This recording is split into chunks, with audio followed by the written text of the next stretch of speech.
Hello everybody, welcome back to my channel में Healers. तो इसमें बेटा मैं आपको क्वेश्चन कराने वाली हूँ बॉडी फ्लूइड्स एंड सर्कुलेशन के। मैंने आपको ऑलरेडी मैं आपको कई बार बता चुकी हूँ, मैंने सारी आपकी 11th की जो बुक है वो ऑलमोस्ट खत्म कर चुकी हूँ। इसमें 2-3 चैप्टर बचे हुए हैं इस वाली बुक में, तो उनके भी क्वेश्चंस मैं जल्दी से आपको करा दूँगी और सारी यूनिट मैंने कंप्लीट करा दी हैं आपको ऑलमोस्ट ऑलमोस्ट हाँ, और क्या। और अगर आपको देखना है तो मेरी प्लेलिस्ट को आप चेक कर सकते हो, जो अभी सिलेक्शन 2025 मैंने प्लेलिस्ट में बना रखा है। अभी न्यू ऐड बनाई है, न्यू की है, उसमें बहुत सारी वीडियोज़ पड़ी हुई हैं 2025 के लिए। तो आप अगर चाहें तो आप चेकआउट कर सकते हैं, आपकी मर्जी है, ठीक है। Totally ups on you. Next question देखिए, सॉरी क्वेश्चन देखिए, कह रहे हैं विच of the following the primary function of circulatory system. Circulatory system का जो प्राइमरी फंक्शन होता है वो क्या होता है, वो आपसे पूछ रहे हैं। तो प्राइमरी फंक्शन क्या होता है सर्कुलेटरी सिस्टम का, वो होता है to transport oxygen and nutrient to cells. आपको प्राइमरी फंक्शन क्या होता है कि ट्रांसपोर्ट करना ऑक्सीजन को और न्यूट्रिशन को टू द सेल्स में। नेक्स्ट क्वेश्चन देखिए, आपसे कह रहे हैं what is the main component of blood plasma. Blood plasma का जो मेन कंपोनेंट होता है वो क्या होता है। तो ब्लड प्लाज्मा का आपका मेन कंपोनेंट वाटर होता है, क्योंकि वाटर क्यों होता है, क्योंकि वाटर हमारा जो प्लाज्मा होता है उसमें 90 टू 92 मतलब 90 से 92% आपका सिर्फ और सिर्फ वाटर ही मिलता है, किसमें, प्लाज्मा में, ठीक है।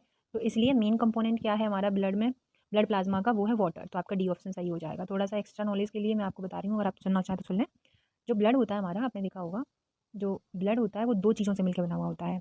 पहला क्या होता है, प्लाज्मा, और दूसरा होता है फॉर्म्ड एलिमेंट, ठीक है। तो हमारा क्या होता है, प्लाज्मा और फॉर्म्ड एलिमेंट। यहाँ पे मैं डिवाइड कर दे रही हूँ दो भागों में, इसमें हो जाएगा प्लाज्मा और इसमें आ जाएगा हमारा फॉर्म्ड एलिमेंट, ठीक है। फॉर्म्ड एलिमेंट ये लिख दे रही हूँ यहाँ पे। अब ये इनका परसेंटेज क्या होता है, तो हमारा 55% होता है वो हमारा ब्लड में प्लाज्मा प्लाज्मा होता है, और 45 रेस्ट ऑफ द परसेंटेज हमारी फॉर्म्ड एलिमेंट में कहलाती है।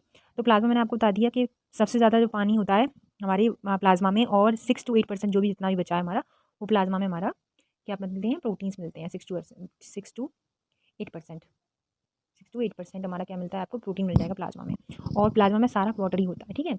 अब बात कर लेते हैं फॉर्म्ड एलिमेंट की। तो फॉर्म्ड जो एलिमेंट होते हैं हमारे, फॉर्म्ड एलिमेंट फॉर्म्ड एलिमेंट होते हैं हमारे, वो कौन से होते हैं। तो हमारी फॉर्म्ड एलिमेंट आपने पढ़ा होगा, जैसे आपके आरबीसीज हो गए जिनको हम एरिथ्रोसाइट बोलते हैं, और ल्यूकोसाइट हो गए जिसको हम डब्ल्यूबीसीज बोलते हैं। तो इनमें सारी में आपकी आरबीसीज आ जाएंगी, ल्यूकोसाइट आ जाएंगे, प्लेटलेट्स आ जाएंगे। ये तीन चीज़ें हमारी किस में आ जाती हैं बेटा, फॉर्म्ड एलिमेंट में आ जाती हैं। आपको याद रखना है ये, ठीक है। ध्यान रखना है अच्छे से कि आपको भूलना नहीं है। एरिथ्रोसाइट हो गया, ल्यूकोसाइट हो गया, प्लेटलेट्स हो गई, ये तीनों ही चीज़ें मिलकर हमें फॉर्म्ड एलिमेंट बनाती हैं, कलेक्टिवली कॉल्ड फॉर्म्ड एलिमेंट्स, ठीक है। तो आप जान गए होंगे फॉर्म्ड एलिमेंट में आपको एरिथ्रोसाइट्स होते हैं, उनमें सब कुछ बेसिक चीज़ें मैं बता दे रही हूँ। एरिथ्रोसाइट्स जो होते हैं, एरिथ्रोसाइट्स को हम क्या बोल देते हैं, आरबीसी। और आरबीसीज हमारी टोटल जो होती हैं हमारी ब्लड में, वो होती हैं 5 to 5.5 मिलियन हमारी क्या होती हैं, आरबीसीज पाई जाती हैं। मतलब 50 से 50.5 लाख हमारी आरबीसीज होती हैं ब्लड में। बाकी हमारे फिर आते हैं, और इसमें और थोड़ा सा और जान लीजिए आप कि आरबीसीज होती हैं वो रेड बोन मैरो में बनते हैं, आपको पता है, फॉर्म्ड होती हैं। और ये क्या होती हैं, इनमें न्यूक्लियस नहीं पाया जाता, और बाइकॉन्केव इन शेप होती हैं, रेड कलर होती हैं, आयरन कंटेनिंग होती हैं, जिसमें आपकी आयरन कंटेनिंग में आपकी Fe2+ आपको क्या मिल जाएंगी, आइंस मिलती हैं। और कॉम्प्लेक्स प्रोटीन जैसे हीमोग्लोबिन होता है, हीमोग्लोबिन की वजह से ही हमारा क्या होता है, जो कलर होता है आरबीसी का, वो रेड होता है। और एक हेल्दी इंडिविजुअल में 12 to 16 ग्राम ऑफ हीमोग्लोबिन पाया जाता है in every 100 ml of blood, ठीक है। तो ये चीज़ लिख लो, ये चीज़ इंपॉर्टेंट है आपके लिए, कि एक अडल्ट ह्यूमन में, जो हेल्दी हेल्दी ह्यूमन होता है, उसमें आपकी 12 to 16 ग्राम ऑफ हीमोग्लोबिन मिलता है आपको, ऑफ हीमोग्लोबिन प्रेजेंट होगा, ठीक है, in every 100 ml of blood. याद रहेगा आपको। वैसे ही ब्रीदिंग एक्सचेंज वाला किया था, तो उसमें भी आपके 12 to 16 क्या होती हैं, हम सांसें लेते हैं पर मिनट में, ठीक है। ऐसी चीज़ें आपको याद रखनी है। फिर अगर हम बात करना चाहें कि हमारी जो लाइफ होती है हमारी आरबीसीज़ की, वो 120 डेज़ होती है और डिस्ट्रॉय हो जाती हैं। डिस्ट्रॉय होने के बाद में जो स्प्लीन होता है उसे हम ग्रेवयार्ड ऑफ आरबीसीज़ भी बोलते हैं, जिसमें स्टोर होती हैं हमारे आरबीसीज़, मर जाते हैं उसमें, ये समझ लो, ठीक है। फिर उसके बाद में हम बात करते हैं ल्यूकोसाइट्स की। तो ल्यूकोसाइट्स हमारे बेसिकली क्या हैं, डब्ल्यूबीसीज़ हैं, ठीक है। ये भी आपके 3-4 टाइप के होते हैं। आपका पहला हो जाएगा आपका बेसोफिल और न्यूट्रोफिल, और क्या बोलते हैं उनको, लिम्फोसाइट्स, ठीक है, मोनोसाइट्स। तो ये सारी चीज़ें क्या होती हैं, हमारी डब्ल्यूबीसीज़ में आ जाती हैं। डब्ल्यूबीसीज़ आपकी न्यूक्लिएटेड होती हैं। सबसे पहले याद रखना है आपको, जो डब्ल्यूबीसी होती हैं आपकी, वो आपको न्यूक्लिएटेड मिलेंगी, न्यूक्लिएटेड मिलेंगी, ठीक है। और और इसका जो नंबर होता है वो अप्रॉक्स इनका नंबर होता है 6000 to 8000, 6000 to 8K लिख दे रही हूँ यहाँ पे, MMQ ऑफ ब्लड, ठीक है। और आपको बताया ये बहुत ही लेसर होता है आरबीसी से, क्योंकि वो कहाँ लाखों में, ये कहाँ हज़ारों में, तो इसलिए कि लेसर होता है। बाकी ये हमारी जो ल्यूकोसाइट्स होती हैं बेसिकली डब्ल्यूबीसीज़, वो शॉर्ट लिव्ड होती हैं, इनका जो दिन होता है, इनका दिन मुझे नहीं पता, देखो अप्रॉक्स बहुत सारी कंट्रोवर्सी है इसमें कि कितने दिनों तक ये रहती हैं, तो मैं दिन के बारे में बात नहीं करूँगी। और इनमें क्या है, ये कलरलेस होती हैं क्योंकि इनके पास में हीमोग्लोबिन नहीं होता। तो आप क्या करोगे, जो अगर आपसे पूछ ले आपसे कि WBCs में हीमोग्लोबिन प्रेजेंट होता है या नहीं, तो आपको नो बोलना है क्योंकि हीमोग्लोबिन प्रेजेंट होता ही नहीं है, लैक ऑफ हीमोग्लोबिन होते हैं ये। और ये मेनली 2 कैटेगरीज़ में डिवाइड होती हैं, ग्रेन्युलोसाइट और एग्रेन्युलोसाइट, 2 कैटेगरीज़ में इनको डिवाइड किया गया है। ग्रेन्युलोसाइट और एग्रेन्युलोसाइट, ठीक है? 2 कैटेगरीज़ में इनको डिवाइड किया गया है। कौन सी हैं? ग्रेन्युलोसाइट और एग्रेन्युलोसाइट। जो ग्रेन्युलोसाइट होते हैं वो कौन से होते हैं? जिसमें आ जाता है न्यूट्रोफिल, उसमें आ जाता है इशनोफिल और दूसरा आता है बेसोफिल। ये 3 आपके ग्रेन्युलोसाइट में आ जाते हैं। बचा आपका एक ग्रेन्युलोसाइट, उसमें कौन से आ जाते हैं? लिम्फोसाइट और हमारा मोनोसाइट। ये 2 हमारे किसमें आ जाते हैं? ए ग्रेन्युलोसाइट में आ जाते हैं। तो न्यूट्रोफिल्स हमारी सबसे ज़्यादा अबंडेंट होती हैं और इनका परसेंट सबसे हाई होता है, 60 to 65% आपको टोटल WBC में आपको मिल जाएंगी। कौन? न्यूट्रोफिल्स, ठीक है? उसके बाद में बेसोफिल होता है, बेसोफिल सबसे कम पाया जाता है आपको, तो 0.5 to 1% आपको मिलेगा। न्यूट्रोफिल एंड जो मोनोसाइट होते हैं, दोनों हमारी फेगोसिटिक सेल्स होती हैं जो हमें जो क्या करते हैं, डिस्ट्रॉय करते हैं फॉरेन ऑर्गेनिजम्स को, हमारी बॉडी में जो एंटर कर जाते हैं उनको।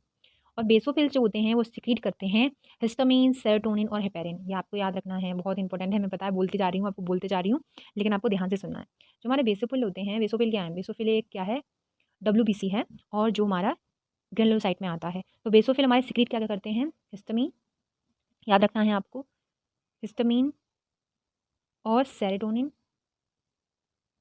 सेरोटोनिन एंड हेपेरिन, हेपेरिन ये हमारा बेसोफिल सिक्रीट करता है, ठीक है? आपको ये भी याद रखना है। बाकी बेसोफिल का लीस्ट अमाउंट होता है हमारी बॉडी में, और जो हमारी ये क्या करता है? इन्वॉल्व करता है इन्फ्लेमेटरी रिएक्शंस में, ये इन्वॉल्व होता है। फिर जो स्नोफिल होता है हमारा, वो रेजिस्ट करता है इन्फेक्शंस को, ठीक है? तो याद रखना है आपको, स्नोफिल क्या करता है? रेजिस्ट करता है इन्फेक्शन को।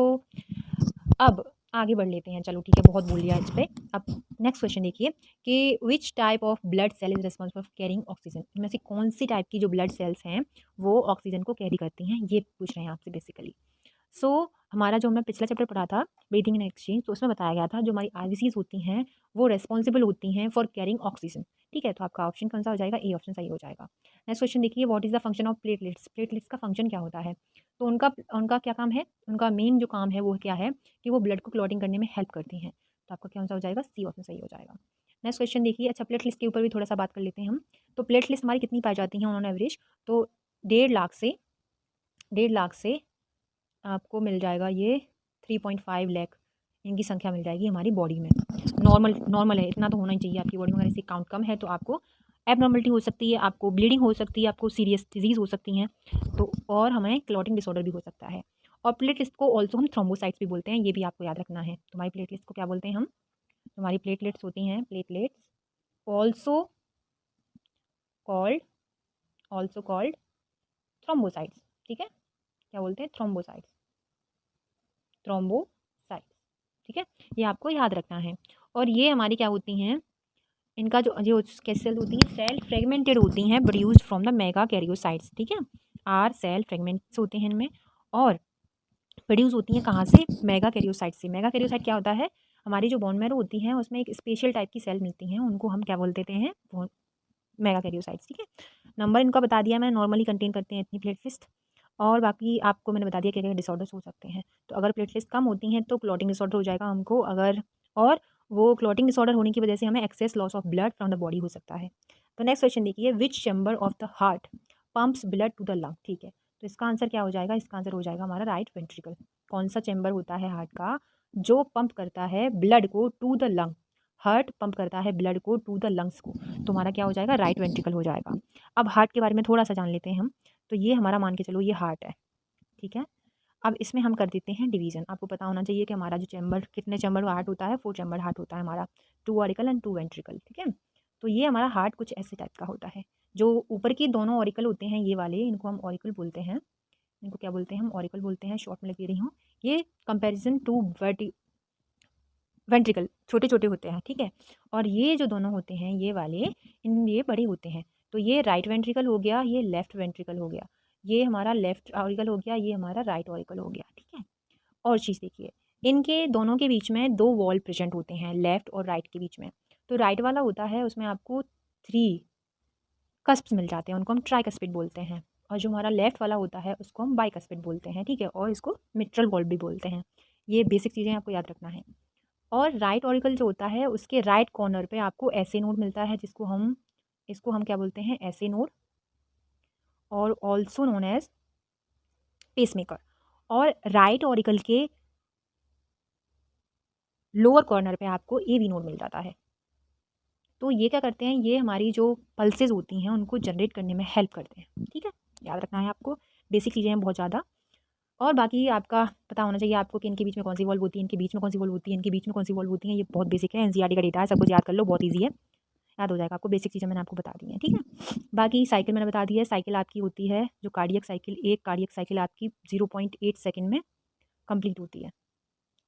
ठीक है, जैसे मान के चलो अगर हमारी एक साइकिल कितने सेकंड में कंप्लीट हो रही है, 0.8 सेकंड में हमारी एक साइकिल कंप्लीट हो रही है। तो हमारी जो हार्ट बीट होती हैं पर मिनट वो कितनी होती हैं, अप्रॉक्स 72 बीट्स पर मिनट। ये हमारा रेशियो होता है। ठीक है, तो हमें निकालना है कि हमारी 72 बीट्स जो होती हैं वो पर मिनट में निकलती भी है नहीं निकलती है। ठीक है, तो हमें पता चल गया कि हमारी जो कार्डियक साइकिल है वो होती है 0.8 सेकंड की। एक कार्डियक साइकिल 0.8 सेकंड में कंप्लीट होती है। तो 72 बीट्स होंगी, वो कितने मिनट में कंप्लीट होंगी वो हम प्रूफ करके देख ले रहे हैं। तो हमें पता चल गया कि हमारी कार्डियक साइकिल 0.8 सेकंड में, एक कार्डियक साइकिल 0.8 सेकंड में कंप्लीट होती है। और हमें कितनी बीट्स करनी होती हैं, हमें 72 बीट्स करनी होती हैं। तो 72 बीट्स को हम इंटू कर देंगे और इससे निकाल देंगे हम अप्रॉक्स कितना आ जाएगा। देखिए 8 2 जा 16। ठीक है, ठीक है, 8 2 जा 16 हो गया। और 8 7 जा कितना होता है, वो 8 7 जा हमारा 56 होता है, अप्रॉक्स मान के चल लो यार। तो ऑन एन एवरेज आपको पता चल रहा होगा कि हमारी जो सेकंड्स आ रही हैं वो कितनी आ रही हैं। तो इतने सेकंड्स में हमारा जो क्या है, बीट्स कंप्लीट हो रही हैं, मतलब प्रूफ हो रहा है कि हाँ पर मिनट में हम इतनी बीट्स को कंप्लीट करते हैं। जैसे एक NCERT का डेटा है कि उन्होंने बोला 72 75 72 75, एक बार 75 करके देख ले रहे हैं, तो 0.8 ये हो गया और 75 ही हो गया। इनको मल्टीप्लाई करो चलो जल्दी से। तो 8 5 कितना होता है, 44 बचा हुआ है। ठीक है, अच्छा हाँ उसमें थोड़ा सा मैंने कैलकुलेशन मिस्टेक कर दी, मुझे लग रहा है हाँ, लग नहीं रहा है तुमने मिस्टेक किया है। ठीक है, तो 8 5 कितना होता है, 40 होता है। तो 4 का हम इधर 0 रख लेंगे और 4 हमारे पास में अभी कैरी हुआ है। और 8 7 कितना होता है, 56। और 56 को आप जब प्लस करोगे किसके साथ में, 4 के साथ में, तो कितना हो गया, 60 हो गया। वाह, तो 60 मिनट हो रही हैं, मतलब 60 सेकंड्स हो रही हैं, 60 सेकंड्स हो रही हैं, मतलब प्रूफ हो रहा है कि हमारी जो बीट्स होती हैं वो हमारी एक मिनट में इतनी बीट्स 75 मिनट बीट्स हम लेते ही लेते हैं। तो ये हमने प्रूफ कर लिया। ठीक है, अच्छा हम क्वेश्चन में कौन से थे, क्वेश्चन था हमारा ये वाला, हमने कर लिया है कि what is the largest artery in the human body. तो ह्यूमन बॉडी की जो लार्जेस्ट आर्टरी होती है वो अरोटा होती है। नेक्स्ट क्वेश्चन देखिए, नेक्स्ट क्वेश्चन है विच blood vessel carry blood from the heart, blood away from the heart. इनमें से कौन सी वेसल है जो क्या करती है, अवे फ्रॉम द हार्ट से ब्लड ले जाती है। आपको बताना है इसका आंसर, तो जो भी आंसर हो आप बताना, XYZ आप बताओगे। ठीक है, नेक्स्ट क्वेश्चन देखिए, what is the primary function of the lymphatic system. Lymphatic system का जो प्राइमरी फंक्शन होता है वो क्या होता है, तो वो होता है to return excess flow to the blood stream. Next question देखिए, which of the following is condition characterized by high blood pressure. तो हाई ब्लड प्रेशर में क्या होता है, हाइपरटेंशन होता है, आपको याद होना चाहिए। हाई ब्लड प्रेशर का जो रेशियो होता है वो 140/90 होता है, जिसमें इसको हम सिस्टोलिक प्रेशर बोलते हैं और इसको हम डायस्टोलिक प्रेशर बोलते हैं। सिस्टोलिक प्रेशर का मतलब होता है कि हम कॉन्ट्रैक्शन कर रहे हैं, और डायस्टोलिक मतलब हम रिलैक्शन। ठीक है, नेक्स्ट क्वेश्चन देखिए कि what is the normal resting rate, जो हार्ट रेट होता है ऑफ एडल्ट क्या होता है, तो वो 60 to 100 बीट्स पर मिनट, ये आपका नॉर्मल हार्ट रेट है। अच्छा नॉर्मल रेशियो देख लीजिए, तो नॉर्मल रेशियो होता है 120/80, सभी को पता होगा, बहुत ही बेसिक चीज़ें हैं। डायस्टोलिक होता है, ये सिस्टोलिक होता है। हाँ नेक्स्ट क्वेश्चन देखिए, नेक्स्ट क्वेश्चन इसके थोड़े से गड़बड़ा गए हैं ऑप्शंस। तो देखिए, which of the following is not a function of lymphatic system. Lymphatic system का कौन सा क्या नहीं है, फंक्शन नहीं है। तो फ्लूइड बैलेंस करना, इम्यून रिस्पॉन्स करना, गैस एक्सचेंज करना, या फिर फैट एब्जॉर्प्शन। आंसर क्या हो जाएगा आपका, डी ऑप्शन हो जाएगा, गैस एक्सचेंज काम नहीं होता है इसका लिम्फेटिक सिस्टम का। नेक्स्ट क्वेश्चन देखिए कि what is the pacemaker of heart. Pacemaker of heart क्या होता है, तो मैंने आपको बता दिया है, तो आपको बताना है इसका भी आंसर। इसका आंसर क्या है, ये 12 क्वेश्चन है, आपको याद रखना है 12 का XYZ। जो भी आपका आंसर होगा मुझे कमेंट करना, और करना ही करना है। ठीक है, कोई भी एक्सक्यूज़ नहीं चलेगा। 13 देखिए, विच blood vessel have the thinnest walls and allow to the exchange of nutrients and waste product between blood and tissue। Okay okay, so basically इसका आंसर हो जाएगा आपका कैपिलरीज। सी ऑप्शन सही हो जाएगा, क्योंकि हमारी जो ब्लड वेसल्स होती हैं, जो थिनेस्ट वॉल होती है उनकी, वो अलाउ करते हैं न्यूट्रिएंट को, न्यूट्रिशन होते हैं उनको, और बेस्ट प्रोडक्ट को बिटवीन ब्लड एंड टिश्यूज़ को। तो नेक्स्ट क्वेश्चन है आपका 14, कह रहे हैं what is the term for the contraction phase of the heart. अच्छा, कॉन्ट्रैक्शन फेज ऑफ हार्ट को हम क्या बोलते हैं, तो बोलते हैं बेटा हम सिस्टोल, उसको हम सिस्टोल बोलते हैं। सिस्टोलिक प्रेशर मैंने आपको बताया, तो मतलब कॉन्ट्रैक्शन ब्लड में होना। डायस्टोलिक कौन सा होता है? डायस्टोलिक होता है जिसमें रिलैक्स होता है हमारा हार्ट। 15 क्वेश्चन देखिए कि which of the following is a risk factor for cardiovascular disease. Cardiovascular disease के लिए कौन सी जो फैक्टर है वो सबसे ज़्यादा रिस्की होता है? तो ऑल ऑफ दीज। स्मोकिंग कर रहे हो आप, हाई ब्लड प्रेशर है आपका, हाई कोलेस्ट्रॉल है, तभी आपको कार्डियोवास्कुलर डिजीज़ हो सकता है। नेक्स्ट क्वेश्चन देखिए 16 आपसे कह रहे हैं कि which of the following is not a component of blood. Blood का कंपोनेंट कौन सा नहीं है वो आपको बताना है। कौन सा कंपोनेंट नहीं है ब्लड का वो आपको बताना है। तो ब्लड का प्लाज्मा होता है हमारा, रेड ब्लड सेल्स भी होते हैं, वाइट ब्लड सेल्स भी होते हैं, लेकिन हमारा कंपोनेंट लिम्फ नहीं होता हमारा ब्लड का। नेक्स्ट क्वेश्चन देखिए 17 आपसे कह रहे हैं कि which blood vessel carries deoxygenated blood from the body to the heart. Which blood vessel, कौन सी ब्लड वेसल कैरी करती है डीऑक्सीजनेटेड ब्लड को from the body to the heart, body से हार्ट की तरफ। ठीक है, फ्रॉम द बॉडी, बॉडी से हार्ट की तरफ। तो कौन सी होती है? वो होती है हमारी पल्मोनरी, पल्मोनरी, याद करो याद करो। तो बेसिकली इसका आंसर हो जाएगा आपका डी, वेना केवा हो जाएगा। ठीक है, नेक्स्ट क्वेश्चन देखिए 18 आपसे कह रहे हैं कि what is the term for the force exerted by blood against the wall of blood vessel. Okay okay, so इसका ब्लड प्रेशर हो जाएगा। इनमें से बताना है कौन सा टर्म यूज़ करते हैं हम जब फोर्स एक्सर्टेड होता है by blood against wall of blood vessels की। नेक्स्ट क्वेश्चन देखिए 19, कुछ ही क्वेश्चन लगे आपके, 2 क्वेश्चन और हैं कि which of the following is a condition in which the body ability to clot blood in impaired, impair. ठीक है, सो इसमें कौन सा हो जाएगा आपका? इसमें हो जाएगा आपका ऑप्शन हीमोफीलिया। नेक्स्ट क्वेश्चन देखिए, last but not the least कह रहे हैं आपसे कि which is the primary function of the spleen. Spleen का प्राइमरी फंक्शन क्या होता है? तो वो क्या करती है, जरा बताइए मुझे। To produce red blood cells, to filter blood and remove old and damage red blood cells. Okay okay, so easy, too easy है ये। आपका आंसर क्या हो जाएगा? बी ऑप्शन आपका सही हो जाएगा कि ये फिल्टर करता है ब्लड को एंड रिमूव करता है ओल्ड और डैमेज रेड ब्लड सेल्स को, और वहाँ पे वो खत्म कर देता है स्प्लीन में।